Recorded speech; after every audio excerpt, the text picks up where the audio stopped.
orang yang pertama kali menyeduh kopi adalah Nabi.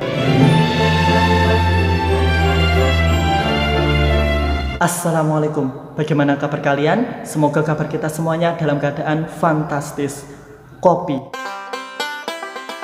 Siapa di antara kalian yang tidak pernah mengenal kopi? Hampir semua orang di dunia ini mengenal yang namanya kopi. Saking terkenalnya minuman ini, tanggal 1 Oktober kemudian diperingati sebagai Hari Kopi Sedunia.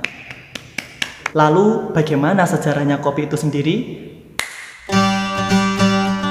Sejarah kopi tidak bisa dilepaskan dari andil alim ulama dan juga para sufi. Sebenarnya sejarahnya kopi itu ada beberapa versi.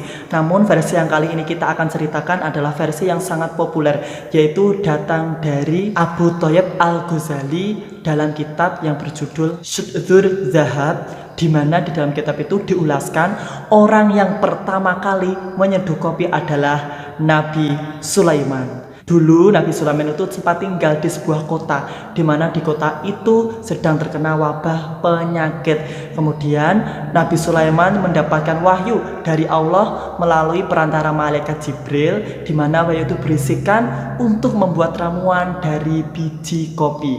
Benar saja, kopi sebagai ramuan itu ternyata bisa menyegarkan kembali tubuh-tubuh orang yang terkena penyakit di kota itu. Jadi dulu seduhan kopi itu digunakan sebagai ramuan dan belum digunakan sebagai minuman sehari-hari. Keberadaan kopi dilupakan selama berabad-abad lamanya, hingga pada abad ke-10 Hijriah atau 16 Masehi, kopi kembali dibicarakan. Menurut Jaziri dalam kitab Umdatus Syafa, kopi berasal dari tanah Sa'duddin atau Habasyah, sekarang dikenal sebagai Ethiopia di daerah Afrika. Namun dalam riwayat lain, penemu biji yang pertama kali adalah seorang imam yang bernama Abul Hasan Ali Asyadili. Hal ini dikemukakan oleh Habib Abdurrahman bin Muhammad Al-Husaini Al-Hadrami dalam kitab Linasus Sofwah bi Anfasil Kohwah. Sedangkan penyebar kopi adalah Abu Bakar Al-Aidrus.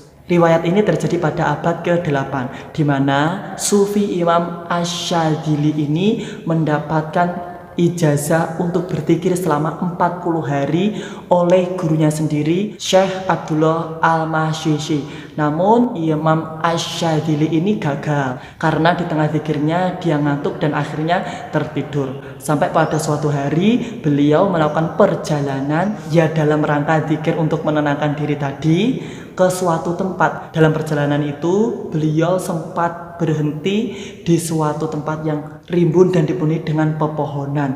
Karena beliau takut dengan binatang buas, karena malam sudah tiba ya, beliau itu memanjat naik ke pohon yang ada di situ.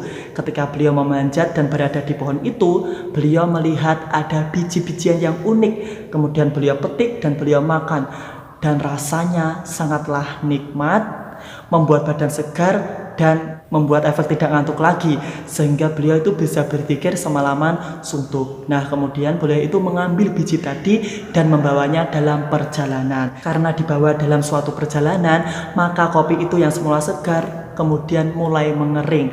Kopi yang mengering itu ketika beliau berhenti tidak langsung dimakan, melainkan dipanggang dulu, baru setelah itu diseduh dengan air, baru diminum. Jadilah kopi. Dengan adanya minuman kopi itu, Imam Asyadili bisa menyelesaikan ijazah dari gurunya zikir 40 hari. Saking cintanya dengan kopi, Imam Asyadili kemudian membuat syair sebagai ungkapan rasa cintanya kepada kopi. Dalam syair itu beliau menggunakan istilah biji-bijian yang beliau temukan tadi dengan istilah kohwah. Kof yang bermakna kut yang artinya makanan, hak yang bernama huda atau petunjuk, wawu yang bernama wud atau cinta, dan juga hak yang kedua yang bermakna hiam atau kantuk. Dalam bahasa Arab, kohwah itu berarti kuah, kuat, kekuatan. Itu dia sejarah singkat penemuan kopi oleh Imam Asyadili dari Yaman. Dari abad ke-8 kita menuju ke abad ke-15. Masih menurut Abdul Qadir Al-Jazari dalam kitab Umdatus Syafa bahwa tradisi meminum kopi itu awalnya ada di Yaman. Ceritanya ada seorang yang bernama Jamaluddin Ad-Dabani dari Yaman berjalan ke Bar Ajem, dan ketika dalam perjalanan itu beliau menemukan orang-orang yang sedang minum kopi. Kemudian biji kopi itu beliau bawa pulang. Setelah itu beliau itu sakit. Karena beliau teringat memiliki biji kopi tadi, beliau mencoba biji kopi itu beliau seduh, kemudian seduhannya beliau minum.